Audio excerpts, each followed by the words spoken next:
Welcome everybody to the COVID-19 communityresources.com town hall meeting powered by the Center for Closing the Health Gap. You know, we've been dealing with this COVID-19 pandemic for months now, since I really think March. I mean, I think everybody started thinking about staying home sometime in March. All the stay-at-home orders came out and everybody realized we're in the middle of a serious problem. And then we started hearing about how people in our community were being disproportionately affected. And so with so many people being affected by this COVID-19 virus, people are starting to say, you know, for those who survived, how did they do it? What's their story? We want to hear from them. And so I want to thank Lando Chapman for pulling this town hall meeting together with some really dynamic people. And I want to thank all of our guests. I'm going to introduce you in a minute. Just want to thank you for sharing your experiences and your wisdom with us, because we're anxious to hear, you know, what this experience was like. And we also want people to see how serious it is. This isn't something we can take for granted and go around saying, oh, you know, I want my freedom. I'm not going to wear a mask. I'm going to do what I want to do, go where I want to go. It's just not that kind of disease, because it affects everybody at any time, at any age as well. So, and we know it's disproportionately affecting Black and Brown communities. So we are really excited that you're here to share. Of course, you know, I've got to give a shout out to our tech team, John Reichel, Lauren Harden. You guys make it happen. And so thank you so much for that. And the CEO, President and CEO of the Center for Closing the Health Gap, Renee Mahaffey-Harris, is going to join us a little bit later. Also, we have one more guest who's coming, and that is Kenyatta Smith. And you all know Kenyatta.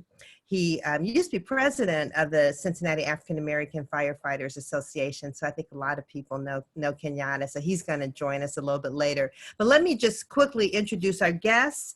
So just kind of wave. I guess your names are up. I'm not sure if everybody can see your names, but we've got TaMarsh Pope.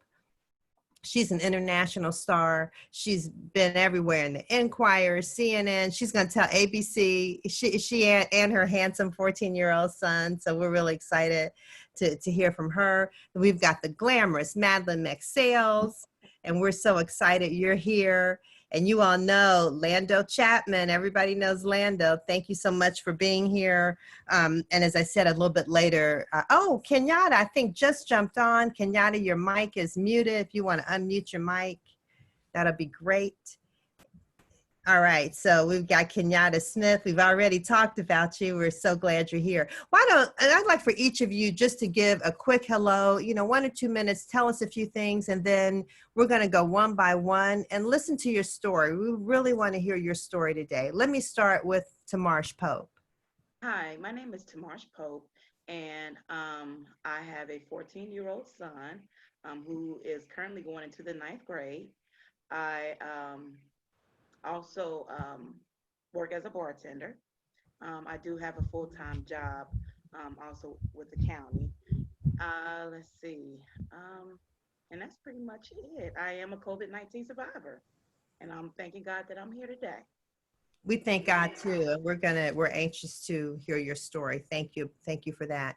Madeline McSayles. Hey, I'm Madeline McSayles. Been married for 30 years. I have 4 grown children, so I'm an empty nester. Currently, I work for a community action agency, been there for the past 20 years. And like TaMarsh said, I'm a COVID survivor. All right, thank you for joining us. Kenyatta Smith, can you come on back on video? We saw you for a second there. Okay, I think Kenyatta's still working on the tech. He's going to be back. I can see the name, so you're somehow connected, and I'm sure John and Lauren will get you together. So Lando Chapman. Hello. My moderator today. Yes, I'm Orlando Chapman, a native of Cincinnati. I'm an event planner, event coordinator, and just all around just a true Cincinnatian. And we are so thankful to you for pulling this program together, this town hall meeting together, because, you know, people want to hear from survivors. We've heard statistics, we've heard the experts, you know, the medical experts, but, you know, nobody is an expert like somebody who's been through the experience. Kenyatta, I see you're on with us now. Yes. Can you hear us? Oh, good. There you are. All right. So good to see you. You want to just take 1 or 2 minutes before we start going through everybody's story? Just Sure. Kenyatta Smith, known in the entertainment world as DJ Vader, veteran firefighter, past vice president of the International Association of Black Professional Firefighters. And I'm happy to share this experience and maybe help somebody that may be thinking that this is not real. So. And, you know, I appreciate that. And, you know, really, it's hard to talk about these experiences. You know, they really hit home when they're this personal. Yes. So I have to tell all of you that we are grateful that you all have the courage and really the commitment to our community to come and share your experiences. So, absolutely. You know, let's sit back, and I was going to tell you guys, and I said, unless your background is noisy, feel free to stay unmuted so that you can comment when you need to, and we just want to hear from everybody. TaMarsh Pope, would you like to go first? Yes, I'll go first. Okay. Okay, so you just want me to talk to you about my experience with COVID-19, correct? Yeah, let's take it from the top. How did you find out you had it? How did you feel? Okay, so I didn't know that I had it. It started on a Wednesday. That was the week of Father's Day when I started having headache.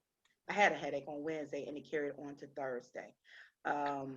Like I was saying before, that I was taking some Advil to try to get rid of the headache on that Wednesday, but it wouldn't go away. So then I decided, well, let me take some Excedrin, because Excedrin usually works for me with any type of problems that I have. And that Excedrin did not work at all. On that Friday, I had my whole body just shut down. It was just like sore. During the night, I had shortness of breath. I had sweats. I had colds, fevers. I had just everything. My whole body was hurting. So on that Friday, I spoke with my supervisor, and she was saying, well, TaMarsh, do you think that you have, you know, the COVID? I said, I don't know. I said, all I know is just my whole body hurts and that I've been suffering for a headache for 2 days. So I told her that, you know, I was going to go ahead and go to get tested on that Saturday. Went on that Saturday, was not feeling good at all. The lady at the drive-in center at Mercy had asked us in the car, it was me and my boyfriend, and asked us, was anybody sick? And I said, yes, I am. So she did the swabbing, and she did my temperature first, and then she did the swabbing. She then once she got my temperature, she told my boyfriend that I would have to go to the hospital or go to urgent care. I chose urgent care. Right away? But because my temperature was like 104. I was just going, yeah, right. I didn't want to go to the hospital. I'm just going to say that off the top. I did not want to go to the hospital. So I chose to go to urgent care because I was afraid to go to the hospital. So when I went to urgent care, I told them I had just left the Mercy drive-through, and they told me that I need to get, you know, to either one. So I chose them. I received, because of the pain that I was having, they gave me 2 shots. One of the shots was for pain, but I couldn't remember what the other shot was for, but they were very painful. Both shots were. And she gave me an inhaler, you know, for my breathing. And then she gave me some other medication. And she also told me to take some Tylenol. So on that Saturday, you know, I was going through it. And then on that Sunday, I just couldn't take it no more. At that point, you know, my boyfriend said, look, check this out. You need to go to the hospital. I need to go. He called my parents, let them know he was calling 911. On that Sunday, I was rushed to the hospital. I've been in and out the hospital probably about 3 or 4 times during my whole ordeal because I was vomiting. I had shortness of breath. Just a lot of pain, like in my lower. I was afraid that the pneumonia was going to start kicking in, because when I went to the hospital, they said that's something that you don't want. And I was just, I was just afraid. I was really afraid.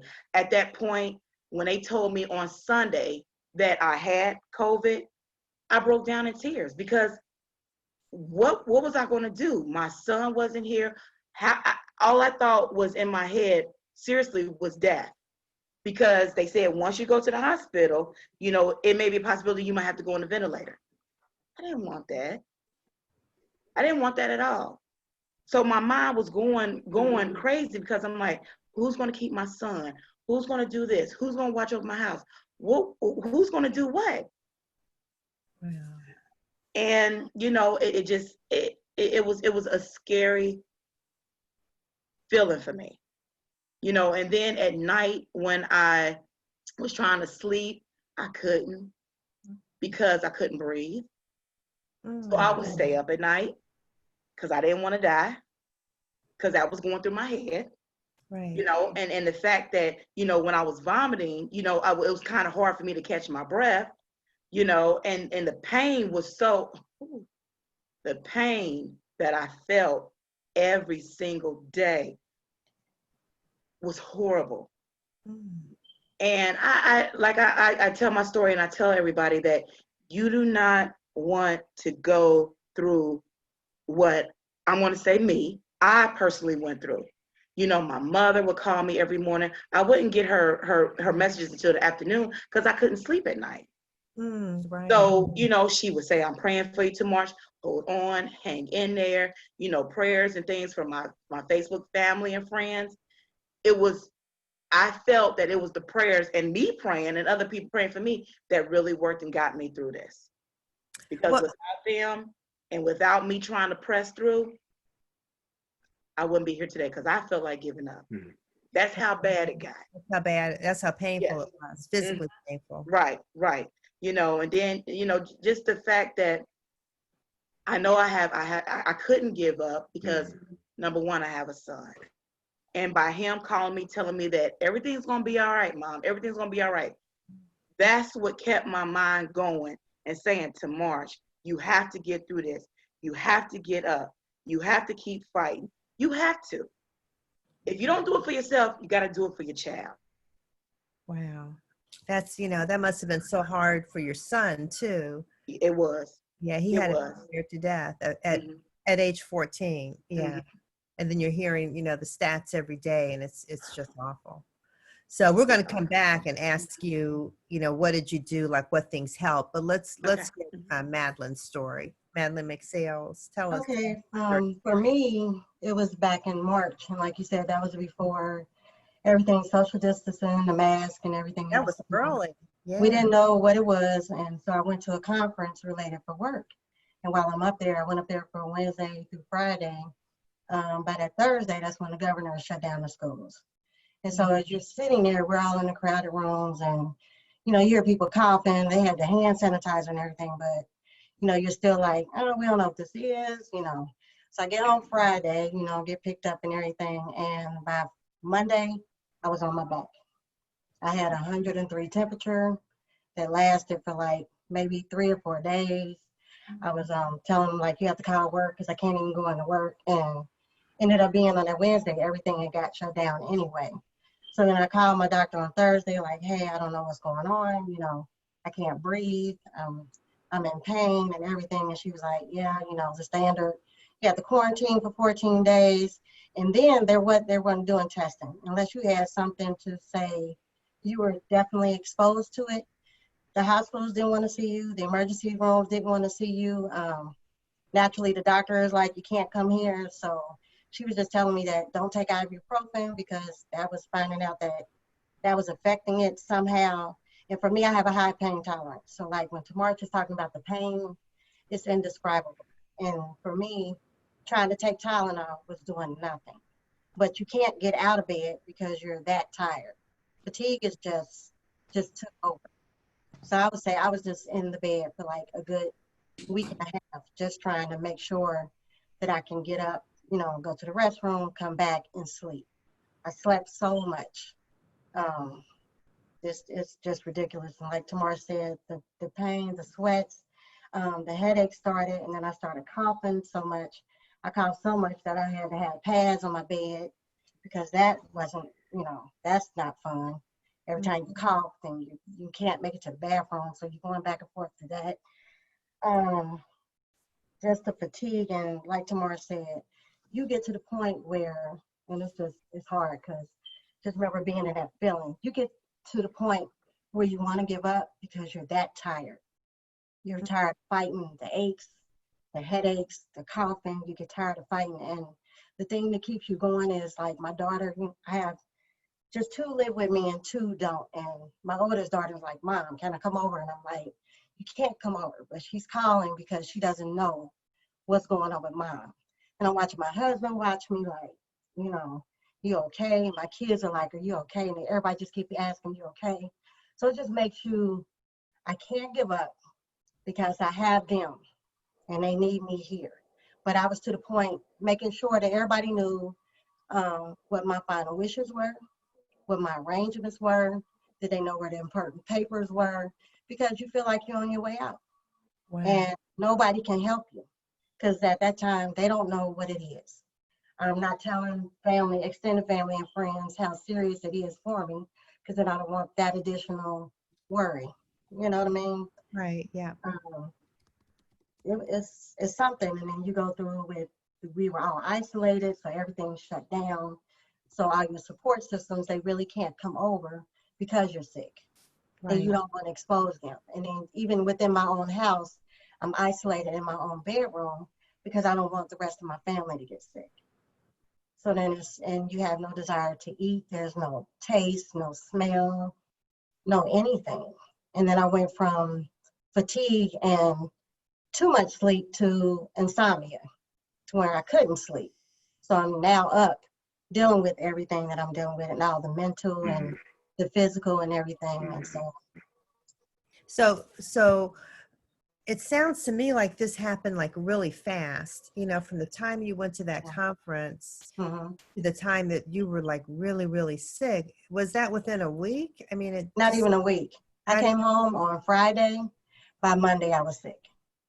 Wow. And I could feel it coming on Sunday night.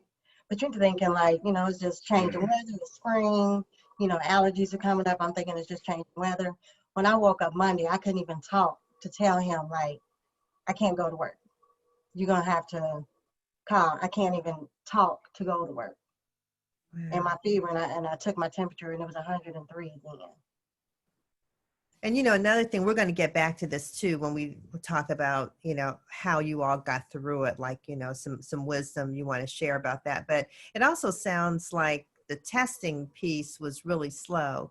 Yes. We hear a lot of people complain that they were told to, go home and, take some Tylenol, and they weren't going to test them. And, that's another concern. We'll have to talk about that. But in both of your stories, I'm hearing that you weren't tested right away. Right. Well, no, I was tested. I was tested on that Saturday. And then when I went to Jewish Hospital in Kenwood, they were able to find out the results on Sunday when I was there.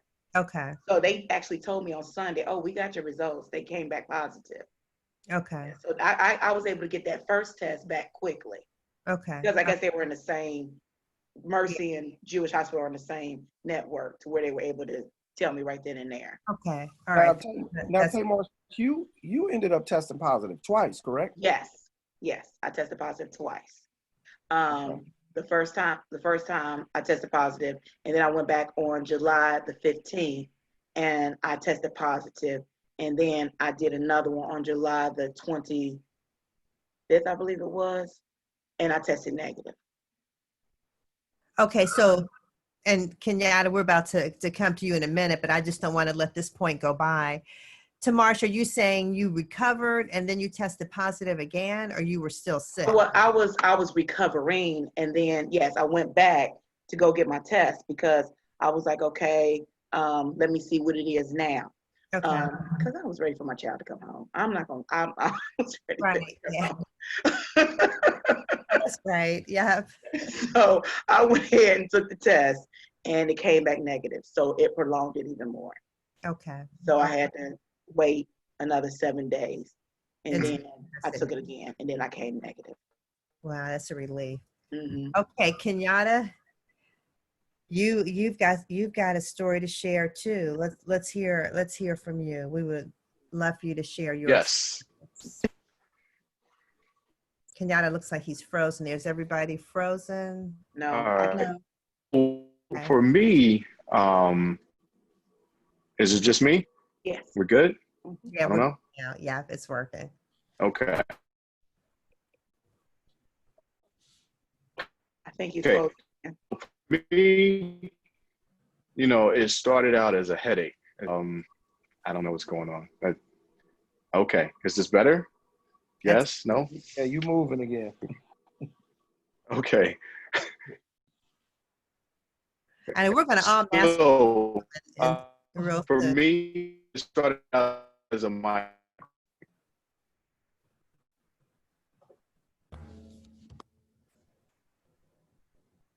Kenyatta, we are It started out as a migraine.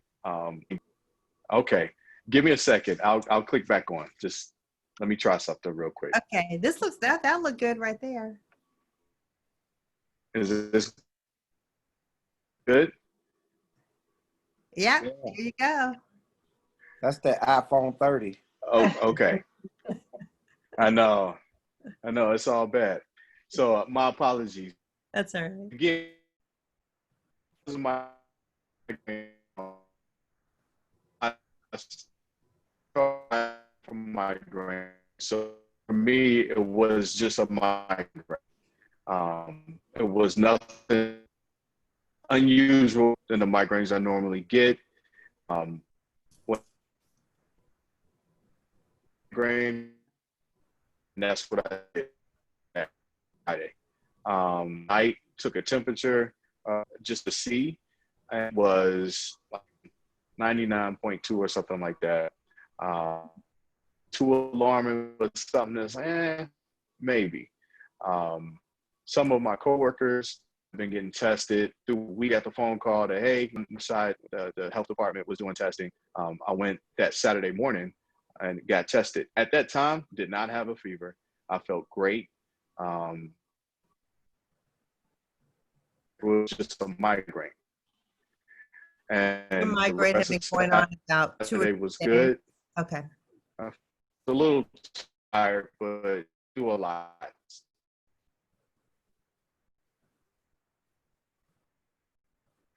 This technology, oh my goodness. Yeah, it's freezing. It's coming in and out. So Yeah. the rest of the day was great. Yeah.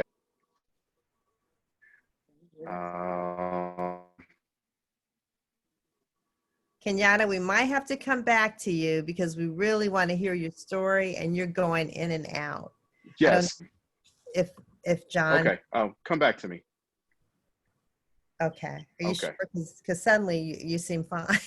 So, We'll see how long this lasts. okay. All right. Oops, not that long. Okay. All right. We're going to come back. Maybe John. Not that long. Okay. Well, just come back to me. Okay. We're going to come back to you. Okay. So let's go back to, the scary part I know is, it sounds like both of you had, thoughts that, you weren't going to make it. But TaMarsh, I wanted to ask you, why did you not want to go to the hospital? Well, like I said, my number one fear was to get hooked to that ventilator. The more and more you look at news and you see, people like in New York, that is, and on the ventilators, and you see their bodies out. I mean, they're showing you real graphic things. Yeah. So that automatically scared me off the top. And I didn't want to go through that. I didn't, because my family wasn't going to be able to be there. They wouldn't be able to see what's actually going on with me. So I'm left in a room by myself with no family and nobody's knowing what's going on. So I was okay on not going to the hospital. But once them pains kept hitting and I couldn't take it no more, I said, I give up. I have to go. And the fact that my oxygen level, this is what the doctor told me. She said, because my oxygen level wasn't under 90, that they couldn't keep me, because I kept saying, I'm coming back to you all 3-4 times. you know, and I'm coming in the ambulance. Why aren't you all keeping me? I'm telling you what's going on. And they said, and the lady said, because your oxygen level is not under 90, we can't keep you. She said, you're just going to have to fight this by yourself. And I cried like a baby. I'm sitting back like, I am literally in pain. I couldn't walk for 3 days. Wow. You know, and that kept me in the bed longer. Now, I did take Tylenol. That did help me out for a couple of hours. That gave me a little rest, but I was back up again. It just seemed like I would take it and then I would pray and I would say, God, just, you know, let me go to sleep for a little bit and then wake me up, you know, like a little kid. Just give me a little bit of that cookie, you know, so I can get my fix in. I was praying to God like that. Lord, just let me go to sleep for a minute and then wake me up in the morning. And every time I would wake up, I would look at God and say, thank you, Lord. Wow. Because he woke me up. Well, you know, what kinds of treatments helped you out? And, you know, what did you, I did do breathing. I did some breathing treatments. I have my little thing over there, but I did breathing treatments. And I took Tylenol, and I had got up and tried to do what little exercise I could because I was tired. I was drained, you know. So the one time where I couldn't walk, when I had so much pain in my body, I literally forced myself up. When they gave me, so I got rushed to the hospital. They gave me crutches. So I was able to get up on my crutches and try to just move side to side or just, you know, move my arms. And I said, come on, Jesus, come on, Jesus. And I would just keep moving my arms. I didn't walk. I stayed right there by the bed, but I was on my crutches. So yeah, in my mind, I just had to take the pain and try to do what little I can because I didn't want that pneumonia to sit in me. I was already down. Right. I couldn't walk. So I had to try to do something. Through all the pain, I said, come on, let's do this. Right. I will live. I will not die. Good. Yeah, you had mental strength, like you were determined. Yes, I was determined. I was Right. determined through all the pain. I said, I have to get up because they kept saying, you have to get up. You have to walk around. But they just don't understand. When you're in pain, you don't want to walk around. You just want to lay there. Right. But they're worried about blood clots too, aren't they? If you don't move That's it. enough, Yeah. that can be dangerous. So Yeah. right to force yourself. You were right. You have to. And just pray. I mean, and just say, God, let's do this. Yeah. So Madeline, what about you? What kinds of treatments did you have? Same thing as tomorrow's prayer. Your faith, you like, Father, if I'm still gonna be here, then I'm gonna need help. I'm gonna have to, you gotta give me something. Because right now, you know, I'm tired. So I would just force myself to get up, like TaMarsh said, and go down the steps for, you know, make it downstairs, sit up in the living room for at least try 20 minutes here, 30 minutes there, and then you get exhausted because you're coming back up the steps. But I would just talk that mental talk to yourself, like, get up. You're not gonna get better if you just stay in this bed. You can't give into it, and I refuse to give into it. And like I said, my family motivated me. You know, I feel like I just still got things that I want to do, and I wasn't ready to go. And so I'm like, if you're not ready to go, then you have to get up. You're gonna have to yourself do it.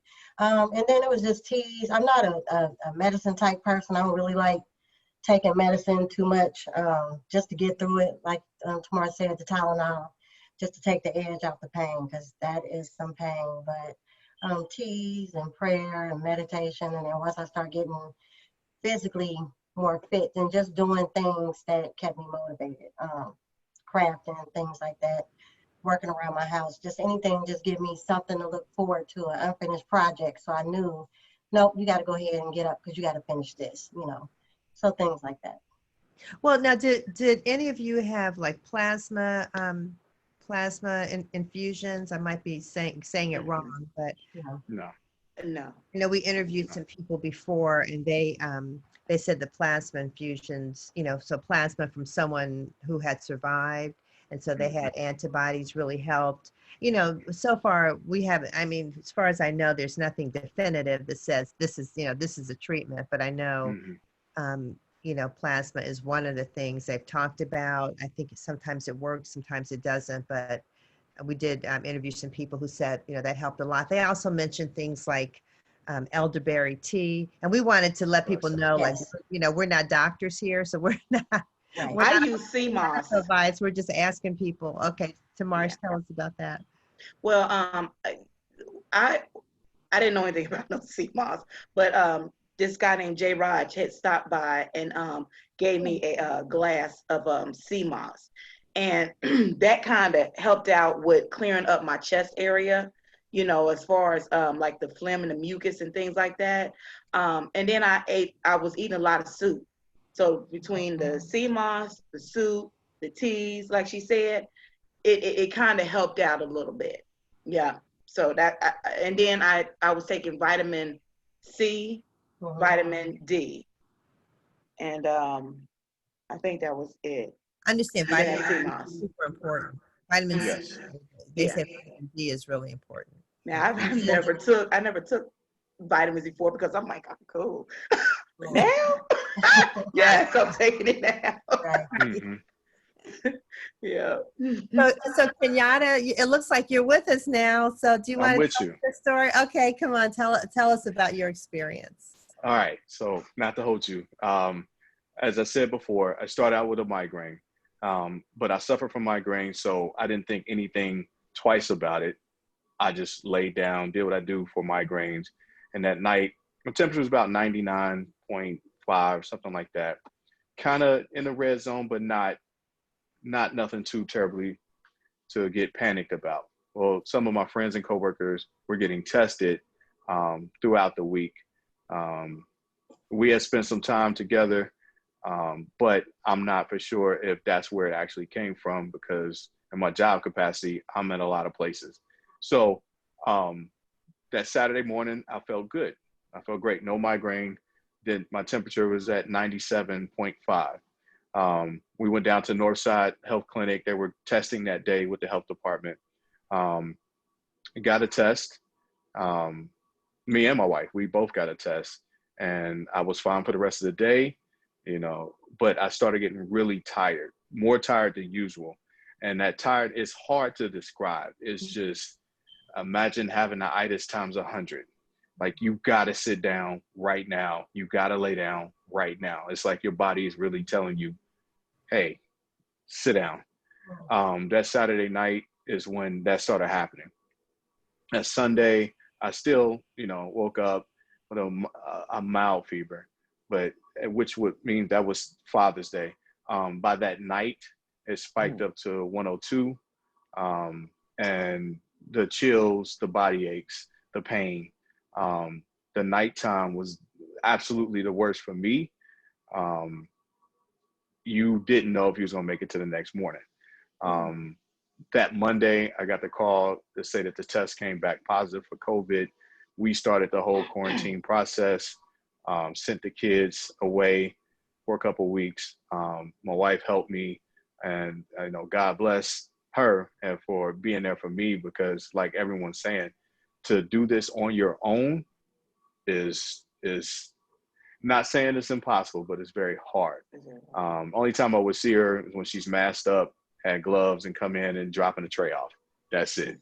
You know, but the rest of the time it was isolation and trying to get through this, trying to fight through this. You know, the calls, the prayers would help, but even sometimes you were too weak to even answer the phone.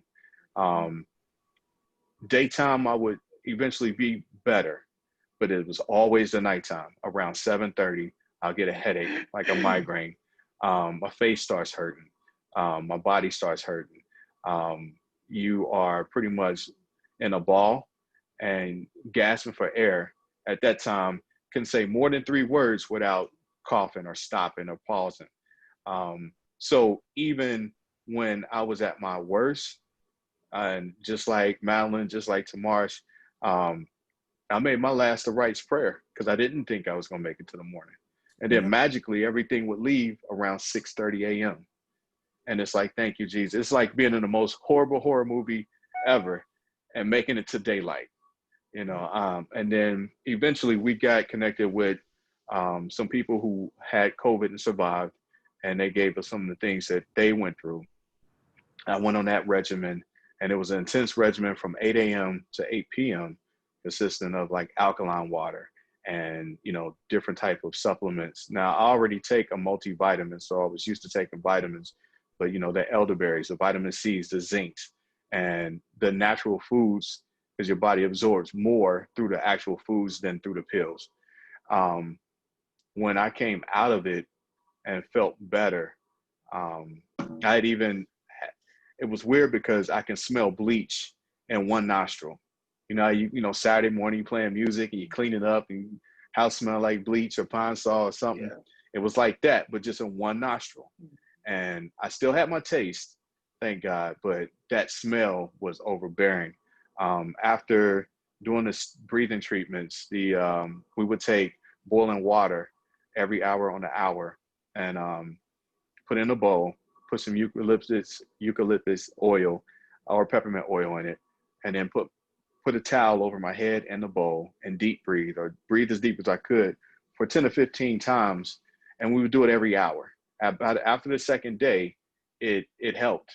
That bleach smell went away, but that whole process was traumatic. And I'm sure that everybody that's on here, that even talking about it brings back memories that, I could not have been here. And prayers for the people, because we all have lost friends. Dwayne passed away when most of us was still sick, couldn't go to his funeral. And things like that is wow. Yeah, So, losing your friends and family, and your coworkers, that's a lot to deal with. But let me back up. When you were talking about the bleach, there wasn't bleach yes. in the house. You were just smelling bleach. No, I was just smelling bleach. As a matter of fact, on that Father's Day, that night, I'd asked my wife if she has sprayed any bleach. She likes to clean and make sure that everything is good. And she said, no, I didn't. Why? I said, I smell bleach. It's almost like you take a Halls and your nose is open, and imagine just going and smelling bleach right after taking a Halls. It was to a point where it was burning almost in just one nostril. And that went on for almost 7 days. I never heard that. It's funny. Yes, I had that same feeling that he had, that bleach smell. It was odd. It's just, and he's right. It's just like it's like, what is that? Right. That was just me. Okay. It felt like I took one of those disinfectant wipes and wiped my face with it, and it was just there, like the whole time, at daytime, at nighttime. You eat something, you still smelling the bleach. Yeah. You can taste the food, but you smelling the bleach. Wow. So. And another thing was, he was talking about the water. I did ginger and lemons and I think it was onions or something like that. I had put in a big bowl and let it steam up, and I would cover my head with a towel and just put my head down there and let that steam come up, through my nose and everything. Because somebody was telling me something about, I guess it comes through your nose or what have you. And I can't remember, but they told me to cover my head with the towel and bend down and then keep sucking in that heat, and breathing it in. So that's what I did. And it helped a little bit. Yeah. Yeah, a little bit. Right. Yeah. So that, excuse me. Kenyatta, go ahead. Another thing was that for those people that are maybe feeling like they have COVID, it's going to sound weird, but we took a blow dryer, a hair blow dryer, and pointed to your mouth and your nose and had that for 5 minutes on your mouth and nose to overheat. I mean, obviously your body's going into fever to burn off whatever virus that's inside your body. I don't know how much it helped, but it helped. It made me through it. And with that, for those people that's out there who may be experiencing or have other people that experience it, stay hydrated. Please stay hydrated and stay away from dairy. A lot of people are giving a lot of bad advice. And I was told to take some drinks, some Ensure. And I said, no, why? Why would you do that? She said, oh, to replace the nutrients. Well, that's a dairy product. Dairy is known in helping aid mucus production. And that's the last that thing you want. that's Yeah. the last thing you want. So, and I think that everybody that's on here will agree, stay away from dairy. Right. Yes. Yeah. I did Pedialyte. My parents had dropped it off outside of my door. I did Pedialyte. It wasn't too hot, but yeah, other people have also mentioned that TaMarsh Pedialyte. Something helpful. It wasn't too good though, but I did it. Just talking about dairy, I've heard that you should not, and again, I want all you listeners, we're not doctors. We're just talking about, conventional wisdom that people pass down. But another thing I've heard is that you shouldn't take protein powder because it causes the cells to grow, the COVID cells to grow. So I've heard you should stay away from, like making protein shakes and things like that. I don't know if anyone has heard that, but. Yeah, I agree. I've heard that as well. You want to stay away from that period. You don't want to drink shakes. If you're asymptomatic, that's a different thing. That's you're not showing any symptoms, but if you are displaying any symptoms, stay away from the shakes. Stay away from, try not to eat as much red meats because that aids in production of mucus as well. That whole time I ate like a homemade chicken-based soup with beans and everything that I can get as much vitamin D, vitamin C, and zinc inside as I could. I think that if you're going through the COVID, if it's in your body, that's the last thing you should be thinking about is protein shakes. So. And you know what? I think this information is what's really helpful because people are grasping at, what to do. And when you're told, take some Tylenol and go home, that's not enough.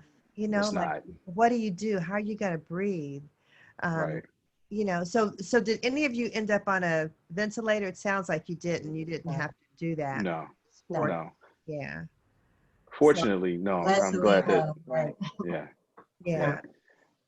There's been times that I probably should have went to the hospital, but just like TaMarsh, and seeing it from the inside, being a paramedic and a firefighter, it's not that I don't trust the hospitals. It's just, one thing I just was trying not to do. Call it pride, call it whatever, but I said, look, Lord, we're going to make it through somehow. So. But no, we want to tell people if you need to go to the hospital. Yeah, absolutely. Yes. Oh yeah. Go. Absolutely. Yeah. Absolutely. Go. I know That's just yes. my fear. Right. Right. It's scary being sick, Yeah. So the whole thing is scary, but I think hospitals are, getting more experience with, with treating COVID. Now we've had it, several months here, and so a lot's going on. But if there's one thing that you think people don't know about COVID, or one message that you want people to hear, what would it be? And any order you'd like to speak. Go ahead, Kenyatta. Kenyatta's smiling. I would say, well, there's a couple of things. One is that it's real. It is truly real. Maybe you're around a bunch of people that's asymptomatic, so you don't think it's real. But for us that's on this line that almost gave their life for this thing, and for us that know people who have died from complications of this, it's real. Your mask is to protect you as well as to protect the other people that's around you, and thinking about, the people that you come home to or the people that you're around, your elderly people, your mother, your father, and, everybody that you can come in contact with. Yes, it could be on the doorknob. Well, that's why you wash your hands, but the least that you can do is wear a mask. The other thing I want to explain to people is that just like, I'm used to calling her Skippy, but Madeline and TaMarsh,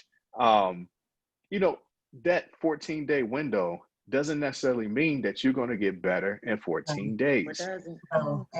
And I had a fever for 10 of those days.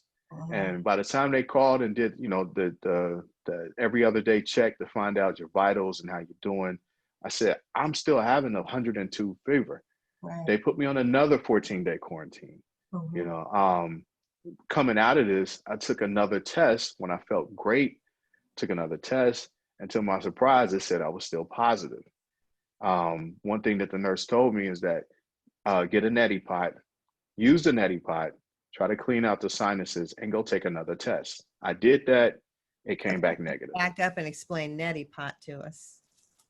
So a neti pot is, you're supposed to use distilled water. It's a pot that you kind of drain your sinuses, but it's really awkward because it uses gravity. So you put in your nose and it goes in one nostril, and it's supposed to drain everything out of the other nostril. It's not the most comfortable thing in the world. It's not. But it works. So that's old school. But That's it works. Okay. Ooh, that's Yeah, super I'm old cool. school. But you know, it worked. It worked. I literally, when I got off the phone with that nurse, when she said it was still positive, I didn't have any fever. I think at that point it had been almost, 6-7 days without having a temperature, a fever, not a temperature, but a fever, any symptoms. So I was like, I'm good to go. And that worked. One last thing is that please be patient with the people who had COVID, because it's a very traumatic experience. Mhm. Maybe we don't want to come to your gathering, even if it's social distancing. Maybe we don't want to fist bump you. For a lot of us, we still have lingering issues. Mine's is tiredness. Every now and then, I can be just sitting at the microwave and doing nothing, and then get heart palpitations and get super tired. That tired I described, like you've got to sit down, you got to lay down. Some of us get brain fogginess, forgetful, especially with your short-term memory. So have patience with those people who went through this traumatic experience. So that's my soapbox. I'm sorry. Well, That's a great one. really That good was great. advice, because that also points out that once you test negative, there's still some not symptoms, but still some issues, some physical Mhm. issues, and Mhm. I think emotional issues that Right. people still have to deal with, and families as well, because that's got to be really scary for like your wife, for example, Kenyatta, your kids, Madeline, your husband, your son, TaMarsh. I mean, the caretakers and the loved ones go through trauma too, Mhm. with someone in their family, someone like, you guys close to them is going through trauma. So that's a whole nother issue. I mean, because that is really tough to see. But Mhm. I know okay. Father's Day will never be the same. Right. This is something that will go on in my head every Father's Mhm. Day, that this changed my life, Mm-hmm. Yeah. so. Well, TaMarsh, tell us, what it is that you would like for people to know. I just want people to know that, not just protecting yourself, but protect other people. Put your mask on. Just put it on. I mean, that's really what I have to say. They don't want to go through the issues and problems that we on this panel have went through. You could sit here and say, "Oh, it never happened to me. Oh, this, this, that, and other," but it can happen to you. Some people just get a headache. Some people don't have the other symptoms like we have. But trust and believe, you don't want this. Like Kenyatta said, you don't want these issues. You don't want this pain. You don't want that. So just do us all a favor and just put your mask on. Right. It's just, it's a simple thing to ask. We all live in this society together, and so you can't make individual decisions that please you when it's going to hurt the person next to you. Exactly. I mean, it's hard for people to understand that we talk about life, liberty, pursuit of happiness, but let's start with life. Let's start with life. Right. Okay, Madeline, how about you? What is it what message do you want people to hear? I'm just reiterating what they both said. It's real. Contrary to what some people, or it's not a conspiracy theory or anything like that. It's real. It's killing people. It's affecting people around you, people that you love. Wear the mask. They're everywhere. They're at every store. You can make them home. I mean, there's no reason for you. It doesn't cost you anything to wear a mask. Not, and even if you want to do it for yourself, think about the people that you do interact with. Your elders, your children, people that you say you love them enough to wear a mask. Love them enough. And then know your body. Don't just brush it off as, oh, it's just a headache, or, like Kenyatta, I have migraines. And so I know a difference when that migraine is going a little bit too long. Pay attention to your body, go get checked out, because, it can be you too. And I would say know your status. Back in March, they weren't doing testing like that. Now there's pop-up sites. Orlando is host that put out information about plenty of sites. There's no reason for you not to go get tested, because now you're doing free testing. Know your status, so you could be asymptomatic and carrying everything to someone you don't even know it. Right. So And which definitely go out there and do the test. Quarantine. Yeah. Right. It definitely turned me around. You're definitely different afterwards. There's lingering effects, like you said, the brain fogs.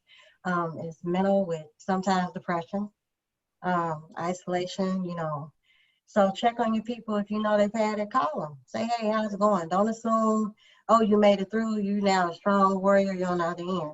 No, because it's something like, even I got a little shaky just telling my own story, because you're going right back to where you were. So it was a traumatizing event. So I would just tell everybody, just please know it's real. It exists. Hopefully, if you see some of our faces, you're bound to know one of us. And this is what we went through. This is what we went through. Yes, the people that you thought it would just happen to the people that's on TV or down the street or somewhere you heard. Now you see some faces of some people that you may actually know. And this is our experience, and we're here just trying to make sure. We don't want to see it happen to anybody else. I would love for this to go away. Me too. But we need this help. You know what? Everybody has to help. Yeah. I think that's what's so important. That was the reason why we wanted to do the segment like this, because we all hear about it, but it's so different. Like, each one of you are influential throughout the community. I mean, everybody was praying for y'all. Like, I found out about Skip like later on, because she was in the very, very beginning, when it was kind of just like a super flu, like somebody just thinking that, you sick, having a flu or what have you. And I think maybe she started to associate it when she started to hear symptoms and different things going on. So when TaMarsh and Vader started to get sick, and I would try to hear her via social media and just bug him every morning, calling him, because it was so real, and I can just hear it in them. So it's like, you don't want to see or put your family through that. So knowing people, and I think hearing it from, hearing a lot of times when me and Vader would talk, I could hear that. I could really, really hear that, that very, very, it was a different voice, me knowing him, and it was like a real voice of concern, like, man, I don't know, this is serious. So it was like, it made you pay more attention to it. Where you was a little lax, and you might just skip out the run in without the mask, or shake a hand, or slide somewhere. It was over for me, because I knew at that particular time, which was around that Father Day-ish, or, in that period, I had probably about 14 to 15 people that I knew personally who were not just small symptoms, they were really, really in some serious situations that I would try to, moderate and take my time and call each one of them. But that's how I knew. I'm like, this is a little bit more serious than people acting. This is not nothing to play with. So I'm happy to see each one of you, and I thank you for coming on here and just sharing your story. That's just for me, because when talking to y'all, I could hear it in your voice when I was talking to you, and I'm like, man, they really sick. And it was like, it really had me concerned, because you worry, like, these your friends, I'm like, this is so real. And it's like, it could be me tomorrow, still could be me. So it's like, I still move as if I had it and I don't want it. You know what I mean? Good. Right. That's kind of how I'm moving now. Like, Yeah, it sounds like it's really life changing. And as we close, I just wondered, because what really resonates for me with all of you is you all had that moment where you thought you might not make it. You thought you Right. might not wake up that next morning. That has got to be the most horrible experience, the most horrible Worse. feeling. Yeah. I can't even It is. imagine that one. Yeah. And so how did that change you at all? How did that affect you going forward? I mean, when you say how does it affect us? Well, for me, it just changed me. It just changed my whole thinking pattern. It just changed how I do things in life. I never want to go through this again, ever. I didn't being away from my child for a month and a half. That's a long time. Yeah. You know, so I'm more cautious and more alert of what I'm doing in my life and who I'm around, because I'm afraid. Yeah. When I took that first step outside, after the nurse told me, she said, go outside, get some fresh air. When I finally went outside, it was like a whole different world out there. And I was like, whoa, like a shock. Wow. So I'm more cautious. I don't want to go through it again. I pray that I don't have to. I don't. Well, thank you for that. Madeline, what about you? Just each breath is a blessing. You definitely look at life like I'm still here. I still have opportunities to do what I need to do, and I'm going to do it. And you're just grateful for just every moment you have, and grateful for the support systems that you have in your life to help you through. That's beautiful. Kenyatta, any change for you? Oh, most definitely. I mean, my job or my career makes you appreciate life anyway. But the going through this experience made me on a deeper personal level just appreciate taking a deep breath.